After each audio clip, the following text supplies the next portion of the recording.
Esse é o podcast do canal Ser Pai, onde meu papai fala com outros homens sobre paternidade. E tá começando mais um podcast do canal Ser Pai. Hoje eu tô aqui com... Eu fiz até uma colinha, porque são tantas coisas que ele faz que eu tive que anotar. Ele é advogado criminalista, escritor, conselheiro do Human Rights Watch, fundador do Instituto de Defesa do Direito de Defesa e do Projeto Aliança, e é membro do grupo Prerrogativas. Ele lançou o primeiro livro chamado Iguais Perante a Lei, integrou o grande debate na CNN, onde ele mostrou que tem muita paciência e, olha, muito sangue frio para conseguir debater lá, porque eu vou te contar.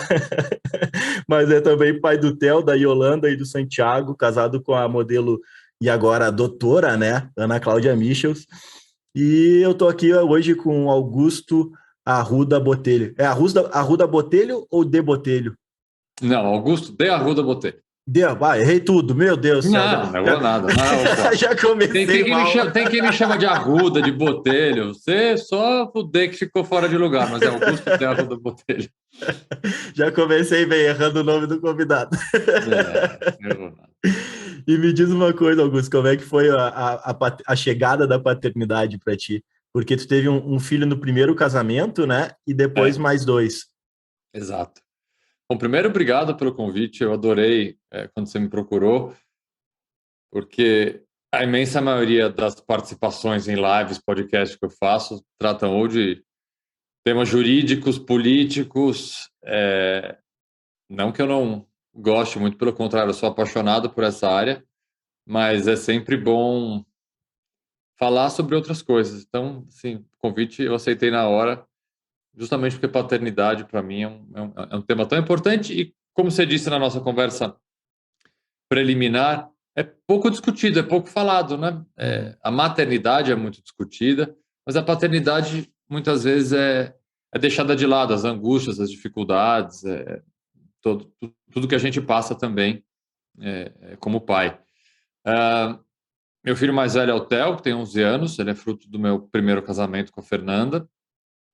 Foi um casamento curto, mas um término de relação muito suave. A Fernanda é minha melhor amiga hoje, a gente tem uma relação e uma convivência quase que diária, muito proveitosa, o que eu acho que contribui e muito para que a educação do Theo seja feita realmente com a participação da gente. O Theo, ele mal conhece os pais casados, né? Eu me separei da Fernanda, o Theo tinha 1 ano e pouco, então ele nem se recorda quando a gente conversa com ele como era a nossa convivência enquanto casal. A gente morava numa casa aqui num bairro próximo de onde eu moro aqui em São Paulo, e vira e mexe a gente passa por essa rua e eu mostro pro Theo, falo, essa foi a casa que você nasceu. Ele nem lembra dessa casa. Mas foi meu primeiro filho, o primeiro neto da minha mãe, o primeiro neto dos pais da Fernanda. Os pais da Fernanda têm 4 filhos, a Fernanda é a filha mais velha. Então, assim, foi uma criança muito, muito esperada por todo mundo, né? Eu sou filho único da minha mãe, então foi aquele primeiro neto da família inteira muito esperado, com muita expectativa. Foi uma gravidez acompanhada por todo mundo, foi uma experiência incrível. E o casamento terminou, mas, como eu disse, a amizade continuou, a relação é extremamente próxima. E depois eu me casei pela segunda vez com a Ana Cláudia e continuo casado, e nós tivemos 2 filhos. Primeiro a Yolanda, que tem 5 anos hoje, e o Santiago, que é menorzinho, que tem 3, que são, assim, tenho no Theo o grande inspirador e o grande ídolo deles, o irmão mais velho, e o Theo, apesar de estar entrando agora na pré-adolescência já, né, que em tese a gente tem novas dificuldades e mudanças de humor e tudo mais, continua como ele sempre foi, cara, um irmão extremamente carinhoso, extremamente presente e cuidador dos irmãos. É uma relação assim muito, muito, muito bonita de ver. Ah, que legal. E me diz uma coisa, com a chegada do Theo também foi um exagero, porque quando a Ana chegou, eu só tenho a Ana, né? E no primeiro aniversário da Ana, cara, foi tudo um grande exagero, festas para um monte de gente que ela não quer lembrar. E olha, gente que eu nem conhecia direito, a gente comprou um monte de coisa que não ia precisar também. A minha cunhada, ela mora em San Diego, nos Estados Unidos.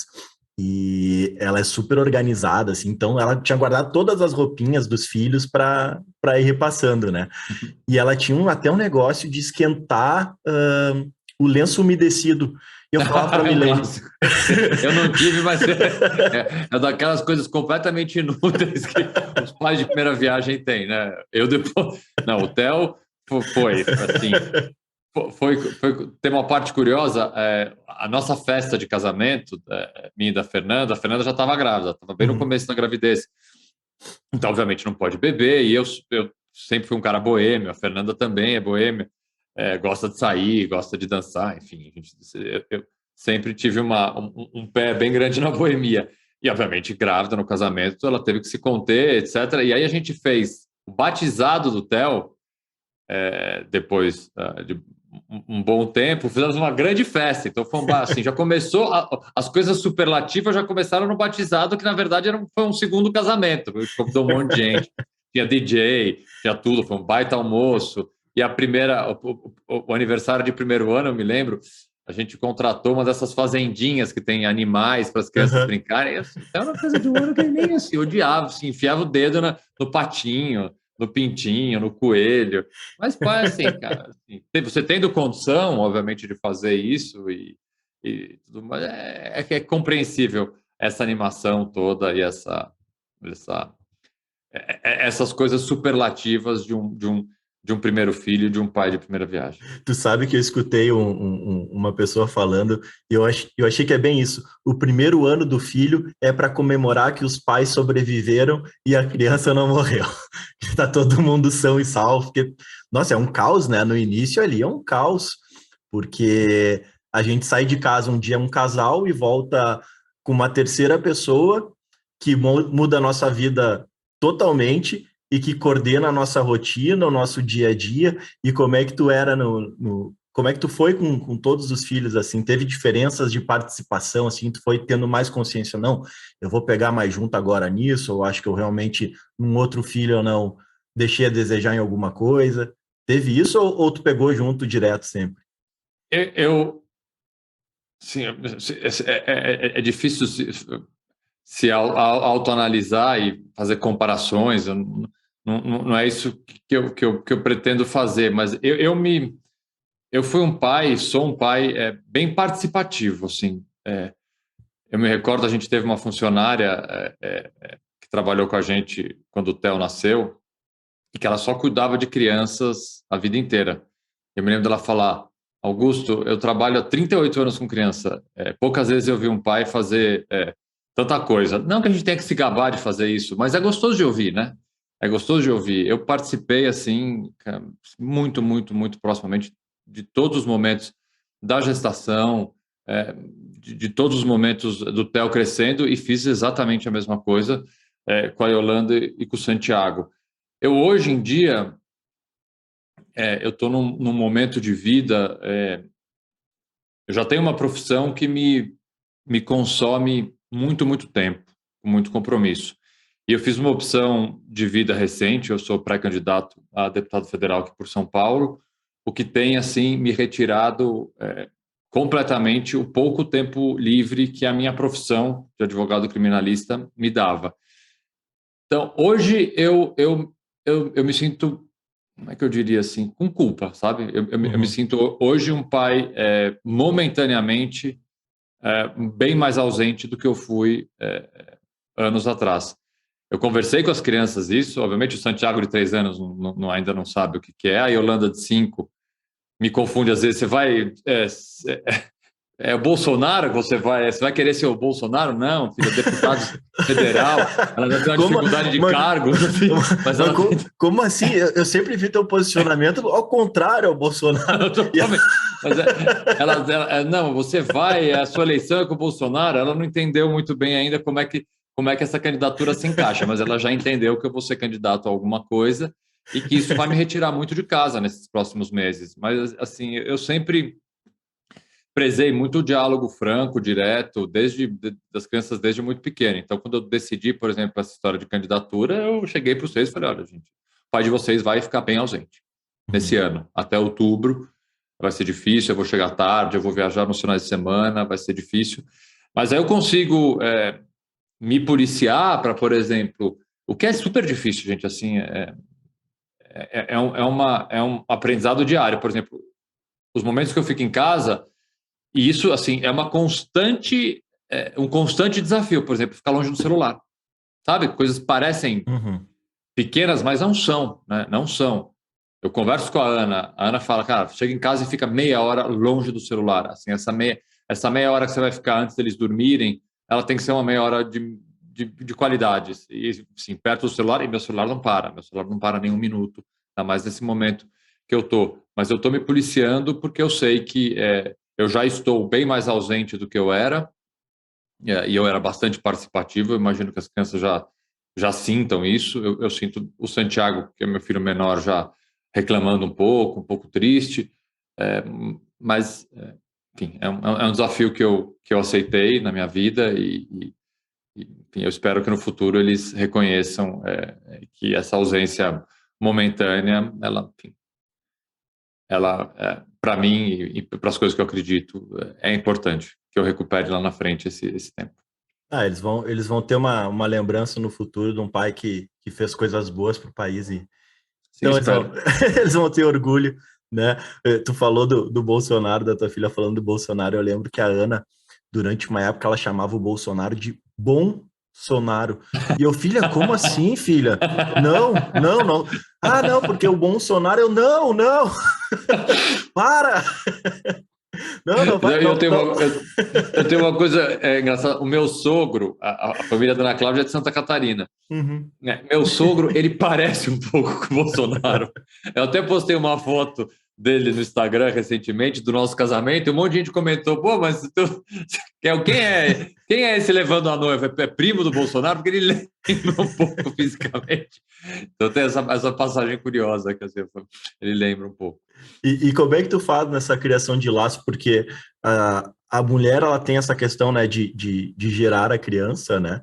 E o homem, eu vejo ele tendo sempre que correr atrás do laço, né? De criar laço com os filhos. Eu, quando a Ana era bebezinha, eu falava muito com a barriga, né? E botava várias músicas para ela escutar enquanto ela estava na barriga. E eu botei na minha cabeça que quando ela tivesse tomando banho, logo que ela tivesse nascido, né? Eu ia dar banho nela. Então, cara, ela nasceu e eu resolvi, não, banho sempre que eu puder vai ser comigo. Eu também, cara, eu sou o rei do banho. Eu sou o rei do banho, bebê. Eu sempre dei banho. E eu botava uma luz bem baixinha, as músicas que ela escutava quando estava na barriga, e eu botei na minha cabeça que era um momento de criar laços, porque ela estaria voltando ao útero, só que dessa vez com a presença do pai, sabe? Eu botei isso na minha cabeça, não tem nada de científico, né? Mas eu criei isso para mim. O que tu fazia para essa criação de laços? Vocês tinham algum hobby junto? Alguma coisa que vocês faziam junto? A história do banho, para mim, é muito presente. Eu comecei dando banho no Theo, eu gostava desse momento, eu sentia que, obviamente, a gente jamais vai ter o tipo de laço que uma mãe tem com o filho, da amamentação, do parto, dos hormônios. Assim, não há possibilidade nenhuma da gente comparar, principalmente com uma criança pequena, o laço que uma mãe tem. E eu achava, e hoje eu acho, continuo achando, assim, também não tem nada de científico, que o banho realmente é muito parecido com o teu relato. O banho era aquele momento que eu estava ali segurando aquela criança frágil, pequena, eu me sentia ali um pouco como se a criança fosse uma extensão de mim, aquele momento. Eu usei, principalmente quando eles eram bem pequenininhos, recém-nascidos, até 3, 6 meses, é uma coisa que eu fazia questão de chegar em casa a tempo de conseguir dar banho, porque é um momento que você fica só com o teu filho, né? Uhum. Você não tem mais essa por mais que você fique do lado da mãe, enquanto a mãe amamenta, você pega a criança para rotar, você troca a fralda. Eu achava que a parte do banho, pela parte tátil, pelo contato, pelo olho no olho, assim, nada substitui o olhar de uma mãe, de uma criança amamentando. Você nunca vai ter isso, né? Você É nunca muito vai ter uma lindo, né? criança grudada em você ali, a criança amamentando e aquela troca de olhar que a mãe tem durante aquele momento. Você não vai ter. Eu achava que no banho, eu segurando a criança perto ali, era o momento mais que eu conseguia mais me conectar. Então, eu fiz disso um ritual com meus 3 filhos. E eu espero que eu tenha conseguido criar laços enquanto eles eram bem pequenos nesse momento. E como é que é a relação, assim, do... Como é que eu vou te dizer? Porque eu pensei um dia assim, cara, se eu me separasse... Eu não sei se a Fernanda é casada hoje. Não, Não? não, E não. tu já chegou a pensar se ela fosse casada e o Theo tivesse alguém presente assim, como é que tu reagiria? Não, Porque mas eu já me peguei eu tive pensando experiência, nisso. E eu, eu meu tive Deus, eu acho que eu experiências. ia ter muitos ciúmes. Não, eu tive experiências curiosas. Bom, primeiro, a relação da Fernanda com a Ana é a melhor relação possível. A Fernanda, por exemplo, ela tem uma marca de roupa, a Ana desfila, já foi modelo da marca de roupa dela. Minha mãe mora no mesmo prédio que a Fernanda, minha mãe viaja com os pais, assim, a relação, nós realmente conseguimos, cara, isso é uma coisa que eu, cara, agradeço muito, enfim, de ter conseguido fazer, é ter uma grande família, assim, todo mundo convive junto, todo mundo se gosta, se apoia, é muito, muito, muito bacana. Mas a Fernanda teve alguns namorados ao longo desse tempo, teve um muito engraçado, que era, sem citar nomes, mas era um jogador de futebol. E esse jogador de futebol, um Já dia, eu tá sou todo mundo indo palmeirense pro Google roxo. agora. Eu sou palmeirense roxo, cara, roxo. E aí eu cheguei em casa, cara, e tinha uma sacola de um outro time de futebol no sofá. E eu falei, a Fernanda sempre teve uma funcionária, trabalhou com a gente, continua até hoje lá, que é a Nair. Eu falei, Nair, que sacola é essa, Nair? Ela falou, não, o seu tal deixou aqui pro Theo. Eu falei, moça, tá Ah, brincando, o cara. mexeu com Então eu coisa liguei pra séria. Fernanda, Fernanda, posso falar? Você namora? Pode namorar, ótimo, incrível, tal, assim, mas se esse cara trouxer outra sacola do time, dar pro Theo, você avisa ele que vai arrumar um problema grave comigo, assim, então, pô, sem me meter na sua relação, mas assim, futebol não dá pro cara trazer. Ele trouxe Não dá. camisa, show, um monte de coisa do time que ele jogava. Eu falei, não, pô, isso aqui joga pra fora. Tu sabe que tá Mas todo mundo indo pro Google agora, né, pra saber. eu fiquei. Mas não, cara, sim, eu não sei como os namorados que a Fernanda teve e que se envolveram e participaram da criação do Theo, cara, foram pessoas incríveis todas que participaram de forma bacana e foram bons, não chegaram a ser padrastos, porque Uhum. não foram relações muito grandes, mas eu nunca me peguei tendo ciúme, assim. Eu não sei hoje em dia, né, o Theo com 11 anos, se ele se apegasse, mas eu não sei sinceramente como é que eu reagiria, mas eu tendo a achar que, cara, como a gente quer a felicidade dos filhos, né, sendo uma pessoa bacana, obviamente enfim, que participe positivamente da vida da Uhum. criança, assim, não tem que ter ciúme, né? Mas não sei, É, tem que esperar para ver. todo mundo fala, não tem que ter ciúmes, mas não sei se tu é ligado em signos, mas eu sou taurino. E dizem que taurino é muito possessivo e ciumento. E eu sou os dois. Isso é uma coisa que Se assume, se eu assumo. assume. Não tem como negar, porque eu preciso tratar isso em mim. Não é nada doentio, tá? Não é nada doentio, eu não sou de fazer barraco, muito longe disso. Mas eu tenho ciúmes. E um dia eu me peguei pensando, nossa, se eu me separo da minha mulher e ela começa a namorar outro cara, e a Ana, minha filha, começa a conviver com ele muito, o que que eu vou sentir? E começou a me dar um mal-estar aquilo. Eu comecei, meu Deus, eu não... Te deu um mal-estar mesmo, né? Eu não sabia se era porque eu estava imaginando a minha mulher sendo minha ex com outra pessoa, daí já começou a Já juntar misturou tudo. tudo. E os 3 são palmeirense? Super, super. Vão no estádio comigo, bom, o mais velho, óbvio, sim, é muito, muito ligado em futebol. A Yolanda, de 5 anos, foi comigo no estádio, dormiu. E o Santiago de 3, ele põe a camiseta ali, ele grita quando é gol, mas ele ainda não entendeu direito o que é a paixão por um time, mas assim, é provável que esse tipo de coisa passa, né? Muito de pai para filho. Eu perdi meu pai com 21 anos. Meu pai não era um cara ligado em futebol, zero. Mas meu avô materno foi presidente do Palmeiras, Olha só. foi uma pessoa muito, muito ligada em futebol. Então eu tenho isso na família, por parte da minha mãe, assim, muito, é uma família italiana, então são todos muito palmeirenses e muito ativos dentro do clube. Então não tinha como não ser assim, apesar de ter um pai que era São Paulino e que não ligava a mínima para futebol. Mas ainda assim eu peguei essa tradição. E que fase boa, hein, Pô, nossa, para fazer um melhor. filho Eu virar sofri palmeirense. horrores, né? Eu fui ver o Palmeiras ser campeão com 15 anos de idade. Assim, escola, assim, Palmeiras na fila, horrível, horrível. Eu sei bem, eu sou colorado.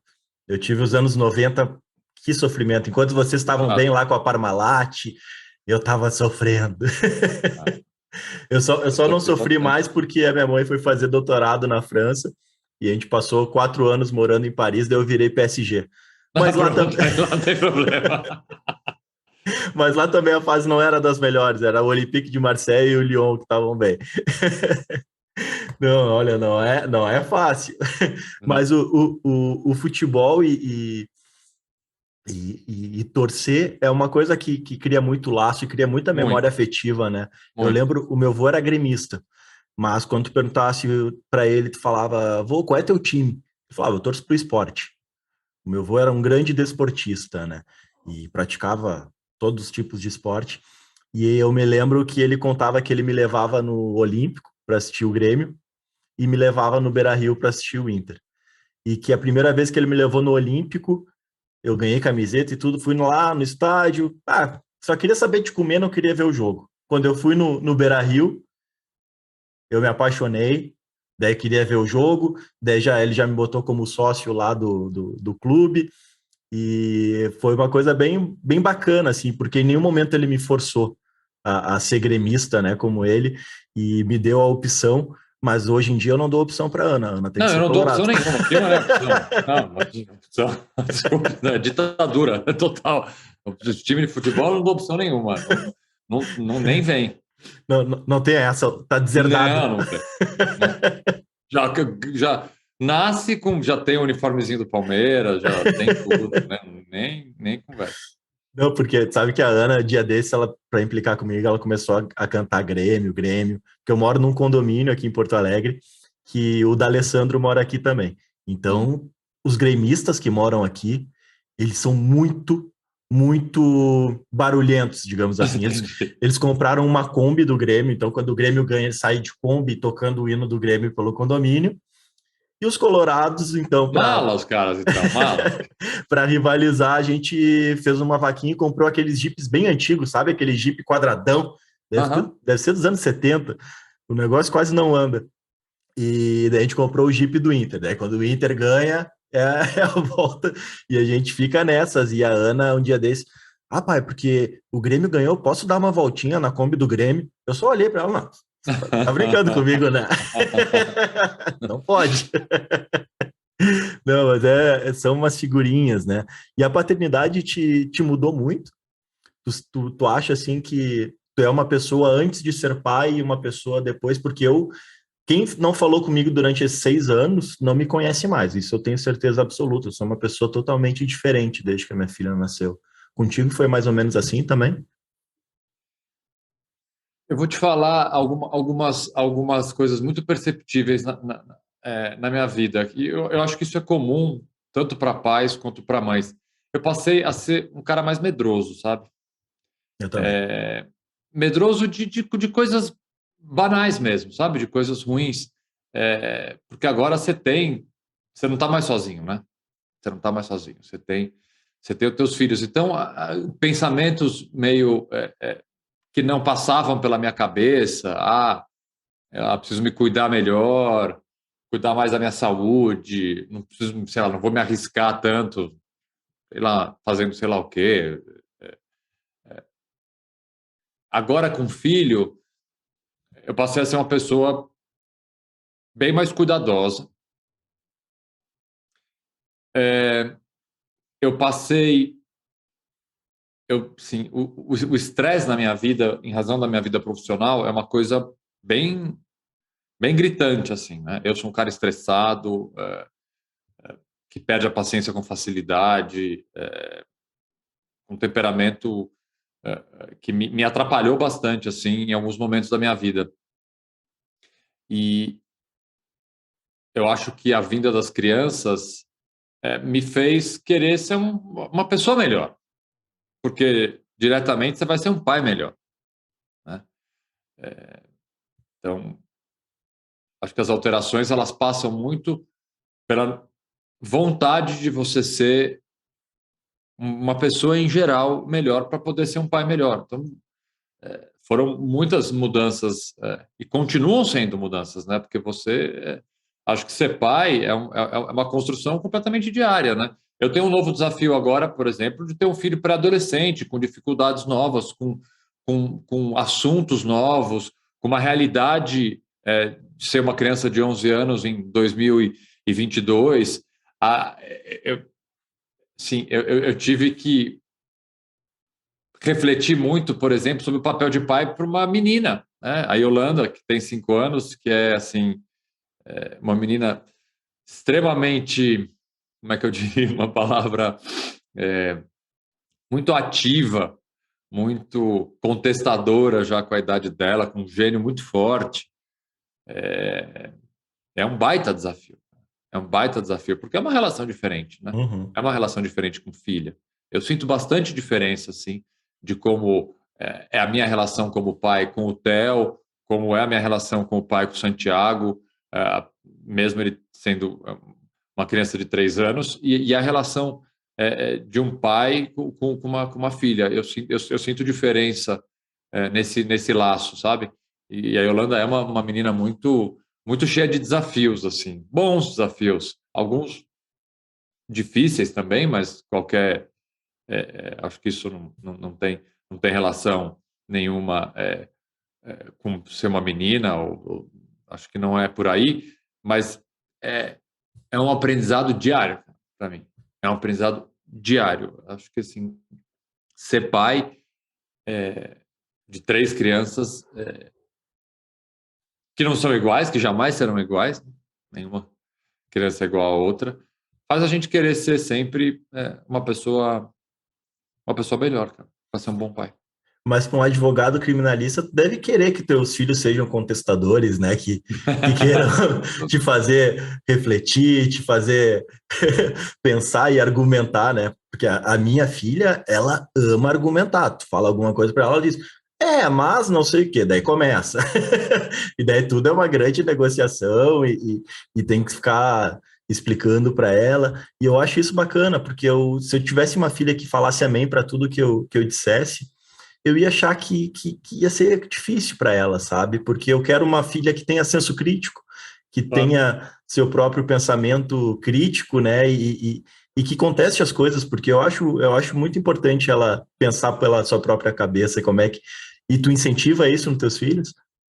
Incentivo, porque eu procuro...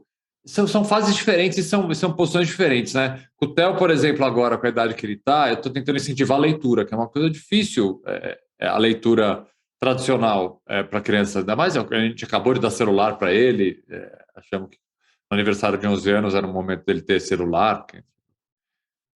Enfim, achamos. Enfim, a tecnologia chegou, não tem como evitar, né? Não, em claro, algum momento tem que ter. Chegou, mas eu falei, cara, eu preciso de alguma coisa analógica. Né? Uhum. Assim, tudo bem, vai dar o celular, mas ele precisa se apegar a alguma coisa analógica, e essa coisa analógica é livro, cara, porque a leitura assim, é fundamental na minha vida, na minha construção como profissional, como cidadão. A leitura é algo muito, muito presente.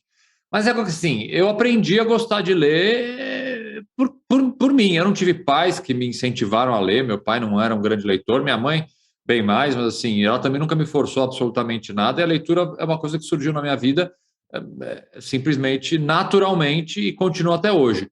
Mas nos dias atuais é muito mais difícil, né? Esse mundo digital, você convencer, você tentar introduzir para uma criança a leitura. Mas eu fiz esse combinado, esse desafio, cara. Então, o que a gente faz? Ele escolhe um livro por mês e ele lê, depois eu peço para ele me mandar um resuminho do livro para me contar o que ele achou, o que ele não achou. E assim, a gente está tentando criar uma rotina para que isso vire realmente um hábito produtivo. Mas você vê que para cada filho, para cada situação e para cada momento, você tenta construir o que você acha importante. E se você for pegar, assim, por exemplo, a minha relação, né? Eu perdi meu pai, como eu falei, com 21 anos. Meu pai foi um cara extremamente, ao mesmo tempo, presente na minha vida, mas, por outro lado, muito diferente de mim. Muito, muito. Foi uma relação que eu aprendi muito, mas foi uma relação difícil, né? Eu tive uma relação difícil com meu pai, mas que eu reconheço todos os pontos positivos, os ensinamentos e o que meu pai me deu de exemplo, mas, por outro lado, reconheço a dificuldade. Eu te dou um exemplo. Por exemplo, meu pai achava o fim do mundo eu queria estudar direito, para ter uma ideia. Não é que eu estava, sei lá, que eu ia optar por uma profissão completamente atípica, alternativa, que um pai mais tradicional pudesse falar, não, como assim, você quer ser mímico, ou você quer ser astronauta, ou você quer ser, sei lá o quê, qualquer coisa que numa cabeça de um pai tradicional possa ser uma profissão menos, sei lá, O que ele queria que tu ganhar a fosse? vida. Ele queria que eu fosse administrador de empresa, sabe assim, porque ele achava que eu tinha que administrar as empresas, sei lá do que, e assim, cara, eu optei por direito, né? Assim, profissão mais careta, mais tradicional. Então, assim, não foi não foi principalmente durante a minha adolescência, no começo da minha vida adulta, foi uma relação de muita contestação, de muita discussão, de muita briga, que eu tento olhar isso hoje e tento fazer bem diferente com meus filhos, cara. Bem diferente, sabe? Sim, sejam felizes, cara. Eu acho que assim, é o que todo pai deve querer e deve ter como espinha dorsal e como núcleo na criação de um filho. Seja feliz, cara. Seja feliz com a escolha que você fizer de tudo, de vida, de posicionamento. Obviamente, eu posso aqui e de alguma forma tentando te ajudar a trilhar esse caminho, mas o caminho é teu, sabe? O caminho é teu. É o que eu procuro fazer com as crianças desde pequeno e com o Theo um pouco mais velho, simplesmente ficar de olho, obviamente, e exercer a figura de pai, de tentar pelo menos evitar que as pessoas entrem numa roubada, mas fora isso, cara, sejam livres, assim. Ah, que legal. A chance da felicidade chegar mais cedo, eu acho que é maior. Eu ia te perguntar o que teu pai tinha feito contigo. Meu pai era dentista. Não, além de tudo, assim, não é que assim... Não, ele nem era administrador de empresa. Eu pensei, segue as minhas empresas. Não, assim, tem uma empresa familiar de 30 anos. Como assim você não vai fazer administração de empresa para continuar no legado da família? Não, nem isso tinha. Meu pai era dentista. E, na verdade, o que meu pai fazia mais na vida, meu pai era um apaixonado por carro. Meu pai colecionava carros antigos. Ele reformava, restaurava carro. Ele passava o dia inteiro dentro do motor. O dia inteiro. A cena, assim, se eu olhar para o meu pai, se eu fechar o olho agora e lembrar do meu pai, eu vou ver meu pai. É curioso que eu tenho uma foto que é exatamente assim dele. Com uma camisa de manga curta, com bolso, um maço de cigarro dentro do bolso, que ele sempre andava com um maço de cigarro dentro do bolso, enfiado dentro do motor com a mão cheia de graxa. Meu pai passava o dia inteiro restaurando coisas e fazia isso. Era a grande curtição da vida dele. Sempre foi isso. Que tem uma relação um pouco com o dentista, né? Porque o dentista, queira ou não, ele restaura, né, o dente. Então, assim, meio... Me ouvindo falar, é realmente muito esdrúxulo, assim, o posicionamento que ele teve quando eu estava para entrar na faculdade, por exemplo, né? Não, como assim você vai fazer direito? Porcaria fazer direito, sabe? Eu me lembro quando eu entrei, arrumei meu primeiro estágio com advocacia criminal, que foi justamente no maior escritório de advocacia criminal de São Paulo, com o Márcio Tomás Bastos, depois foi ministro da Justiça do governo Lula, enfim. Começou bem, né? Então, que é meu grande mentor. Meu pai achou ruim. Meu pai achou ruim. Achou ruim. Falei, como assim você vai trabalhar com esse Márcio Tomás Lazo? Eu falei, pai, é o melhor advogado criminalista do Brasil. Como assim você está achando ruim? Tô. Então, assim, não dá. É difícil. Quando tu falou que ele queria que tu fizesse administração, eu pensei, nossa, será que a família do Augusto tem um conglomerado de empresas e eu deixei passar isso no Google, não achei na internet? Como assim? Que pesquisa cagada que eu fiz? Nada, cara, nada. Cara, o papo tá muito bom, mas a gente precisa ir para 5 perguntas que Bora. eu tinha te comentado que a gente faz. Vamos para a primeira, então. A gente já falou um pouquinho sobre isso, mas eu queria saber qual tu acha que pode ser o maior legado que tu vai deixar para os teus filhos.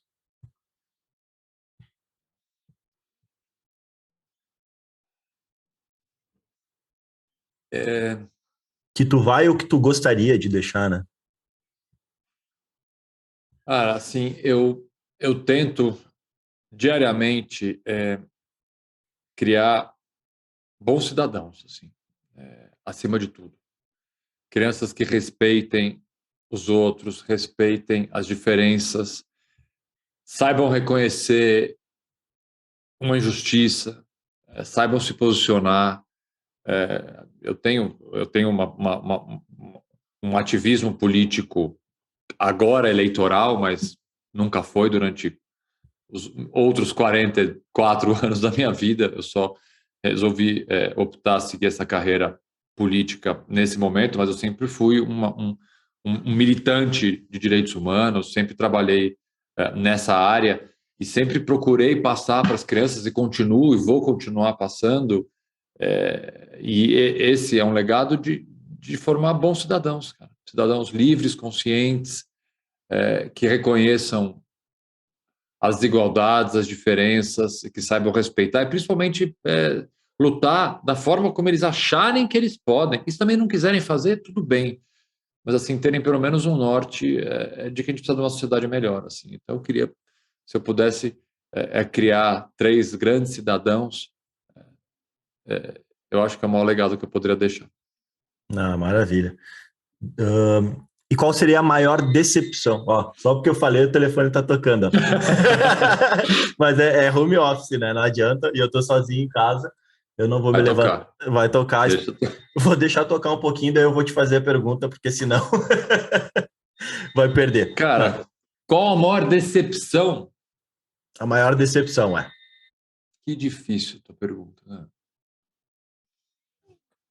Olha,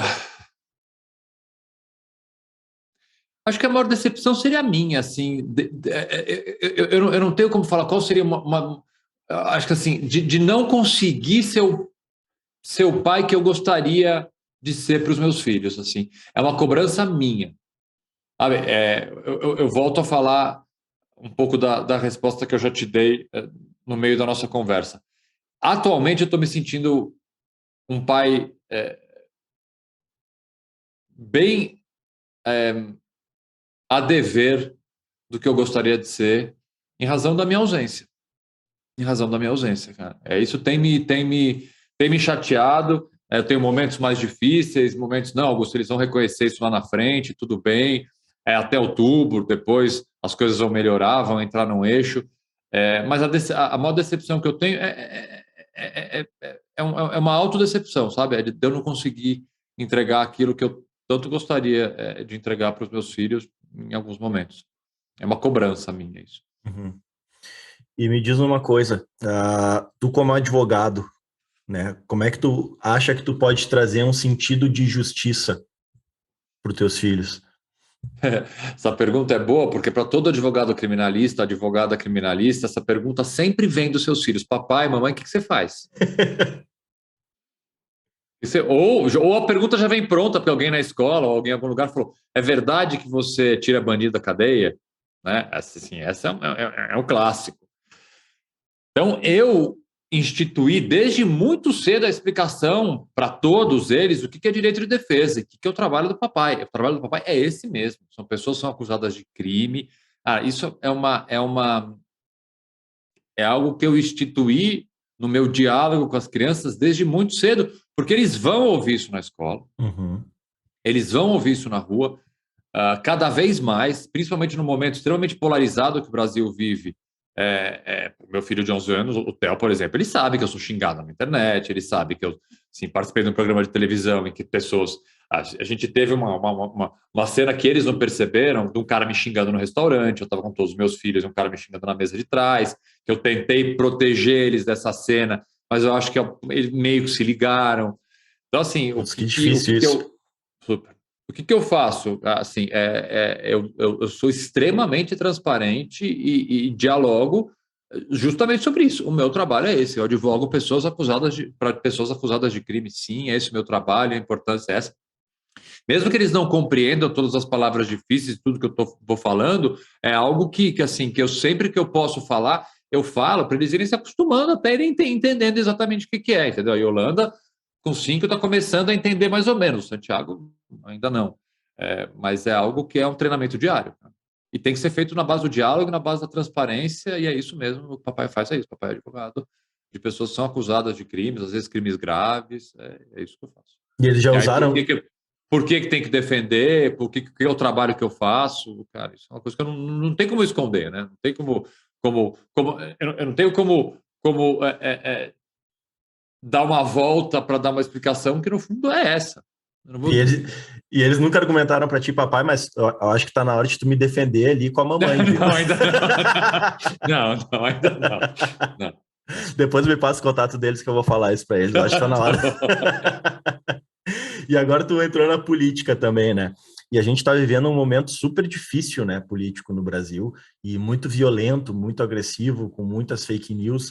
E como é que tu acha como é que os pais devem conversar sobre política com os filhos? Porque é uma coisa super delicada. Aqui na nossa família tem um lado que é bem bolsonarista e um outro que é super de esquerda, né? Eu tenho na família do meu pai... A minha também. Na família do meu pai tem um dos fundadores do Partido Comunista do Brasil. O meu pai foi exilado político e ficou 11 anos morando na Suécia. Sabe aquele embaixador sueco no Chile que levava as pessoas para... O meu pai foi um deles. Ele conta uma história de cinema, assim, ele tá... Tem até no Google, se botarem no Google Exilados, é uma série que a gente fez, eu e ele, onde a gente foi para o Chile, para ele me contar a história dele e me contar como é que foi a vida dele quando ele estava exilado. Ele tinha 17 para 18 anos, um dia ele estava voltando do Julinho, que é uma escola aqui que era super política, aqui em Porto Alegre, e a irmã dele passou por ele na esquina e falou, não volta para casa que os militares estão atrás de ti. Ele foi para o Partido Comunista levou ele para o Uruguai, não, para o Chile, e daí do Chile ele ficou estudando lá um tempo, foi exilado político lá, e daí deram um golpe no Allende, e ele fala, cara, quando deram o golpe... Fugiu de novo. Eu fugi de novo, passou um tempo, acusaram ele de ter assassinado uma mulher que ele conhecia, e não tinha como se defender, o embaixador da Suécia sabia que era mentira e falou, olha, esteja a tal horário em tal lugar que um carro vai parar, vai abrir a porta e tu tem que entrar. Se tu não entrar, a gente vai embora. Daí ele entrou no carro, ficou não sei mais quanto tempo dentro da embaixada, daí conseguiu ir morar na Suécia. Então a gente tem essa coisa bem polarizada aqui, tanto que a gente, em alguns momentos, a gente decidiu, olha, não se fala mais de política. Mas com a Ana eu tento sempre trazer o meu posicionamento. Eu não imponho nada, mas eu trago as questões que eu acredito, né? E como é que tu acha que a gente tem que falar com as crianças sobre política para não ser uma coisa indo para o lado violento, ou esse lado é errado, esse lado é certo, e aquele lado de lá é o lobo mau? Olha, eu poderia te dar uma resposta mais em cima do muro, dizendo que você pode, obviamente, conversar, explicar, mas que a escolha vai ser sempre dos teus filhos. Se a gente estivesse vivendo num momento de normalidade política, né? Eu poderia te dar essa resposta, sei lá, em 2002, que ali você tinha candidatos diferentes, de ideologias diferentes, mas ambos candidatos com respeito à democracia. Vamos pensar, quando a disputa presidencial se dava entre o PT e o PSDB, sim, tudo ok, problema nenhum, cada um defendendo o seu lado, mas tinha todo suas mundo... baixarias, mas era democrático. Todo mundo defendendo a democracia, todos os democratas, Uhum. todos com uma visão de Brasil em alguns pontos diferentes, mas convergentes em vários outros pontos, entendeu? Então, acho que assim, um momento político antes de 2018 era um que você podia, de fato, deixar, assim, obviamente, expor. Se você tem um posicionamento político também, eu não estou aqui achando que política tem que participar de absolutamente toda a família. O momento político pelo qual o Brasil atravessa é um momento bem diferente, né? Acho que a gente está diante do momento de civilização ou barbárie, democracia ou não. É um momento muito, muito, muito, muito grave, né? Então, o meu posicionamento político é conhecido publicamente, é conhecido sempre, foi dentro de casa, e eu procuro conversar muito com as crianças sobre isso, e eu faço eles participarem de atos públicos de descontentamento, assim, sendo bem objetivo. Manifestações, obviamente, com aquelas que, enfim, não há nenhuma questão de segurança ou coisa que várias crianças vão comigo com a Ana, cara. Eu levo as crianças, manifestações aqui na Paulista para defender democracia, para questões, por exemplo, quando houve a morte horrível do Moise no Rio de Janeiro, agredido brutalmente, teve uma manifestação aqui em São Paulo, eu levei as crianças. Então, assim, eles são parte da, assim, bem próxima da minha militância e do meu posicionamento. Obviamente, quando ficarem mais velhos, se quiserem ter um outro posicionamento, terão. Não sou eu que vou cercear a liberdade de se posicionarem da forma como eles entenderem. Mas nesse momento, que volto a dizer, é um momento político extremamente delicado, eu me sinto como cidadão, como pai, legitimado para expor as crianças e envolvê-las, não é em política partidária, nem nada, mas na vida política do Brasil, cara, porque a gente está num momento que é extremamente delicado. Eu não preciso me conter, sabe? Uhum. É isso. Se lá para frente eles quiserem pensar diferente, ótimo. Ótimo não, espero que não, mas enfim, pensam. Mas o que eu puder, neste momento, mostrar, incentivar, explicar e conversar, eu faço. Eu levei a E a Ana Cláudia também, a gente tem, enfim, um alinhamento em relação a isso muito bacana, um diálogo muito bacana, e assim que a gente vai educar nossos filhos. Isso facilita, né? Tu ter uma pessoa dentro de casa que Super. eu fico pensando, se a Milene fosse uma pessoa bolsonarista, ou se Não tivesse dá. se demonstrado, né, bolsonarista, não ia ter como manter um relacionamento, porque são ideologias e pensamentos de vida e de sociedade muito discrepantes, que chega uma hora que é uma ruptura que não tem mais volta, assim, que... É mais do que divergência política e ideológica, né? Hoje em dia, depois de tudo que a gente passou, depois desses 2 anos de pandemia, não dá. Eu não, sinto muito. Uhum. Democracia é, obviamente, algo que deve ser defendido a todo momento, mas eu não sou obrigado a conviver com gente que não respeita a democracia, sinceramente. Ou conviver socialmente, né? Não sou. Concordo contigo. Eu levei a Ana já em alguns atos, ela adorou. A minha mãe me levava também, e nos de 2013 eu participei até certo momento, e daí eu conversando com meu pai, conversando com a minha mãe, eles falaram, olha, a coisa está começando a ficar meio estranha. E daí ficou estranho. Daí eu me retirei e fiquei olhando de fora e vi realmente a coisa ficando bem estranha. Agora vamos para a última pergunta, que é uma pergunta seguinte, que tu tem 1 minuto para responder. Eu vou até colocar aqui o timer. E tu tem 1 minuto para responder, e é uma pergunta que, cara, é barbado. Barbadinha. Eu vou te avisar quando faltar 10 segundos para terminar o tempo, tá? Beleza. O que é ser pai? Ser pai é todos os dias, quando você acorda, saber que tem 1, 2, 3 ou tantos filhos que vão se espelhar em você. Ser pai é ser um exemplo. Né? É muito importante a figura da mãe, a figura do pai, a figura daquela pessoa que a gente olha e que nos ensina, nos acompanha, nos protege, nos educa. A educação do filho e de filhos não é uma tarefa fácil, é uma tarefa de um aprendizado diário.